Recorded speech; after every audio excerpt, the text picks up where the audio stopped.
खेसारी जी का दूसरा देवी गीत गाना आ चुका है, भले आइलू देवी माई। गाने से पहले मैं इतना कहना चाहूंगा कि अगर आप गाने बनाते हो तो भैया कुछ तो अलग रखो उसमें। मतलब खेसारी जी का कुछ दिन पहले एक गाना आया था, देवी माई से हिले, ऐसे ही कुछ गाना था। उस गाने का वीडियो देख लेना और इस गाने का वीडियो देख लेना, दोनों सेम लगते हैं। दोनों गानों के अंदर खेसारी जी ने और डिम्पल जी ने जो कपड़े पहने हैं वो भी सेम लगते हैं। मतलब दोनों गानों के अंदर कोई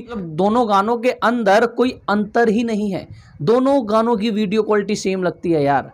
मतलब देवी गानों के ऊपर आप पैसा ही नहीं खर्च करना चाहते। खैर, गाने की बात करते हैं तो गाने के जो लिरिक्स हैं वो टुनटुन यादव जी ने लिखे हैं और गाने के लिरिक्स एवरेज हैं, मात्र एवरेज है।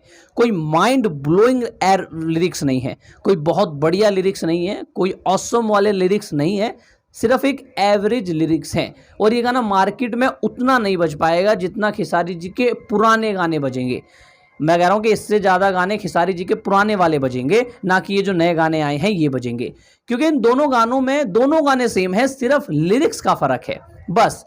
कॉस्ट्यूम सेम है, सेट सेम है, मॉडल सेम है। अरे अगर आप एक मॉडल के साथ आपने 2-3 गाने शूट भी कर लिए तो पहले डिम्पल सिंह के साथ वाला जो शूट किया था उसे अपलोड कर दो, उसके बाद उस गाने को अपलोड करो जो गाना किसी और मॉडल के साथ है। और अव्वल बात करते हैं तो भैया गाने के जो लिरिक्स हैं वो एवरेज मुझे लगे हैं और गाने का जो वीडियो क्वालिटी है वो उसी गाने की तरह सेम है।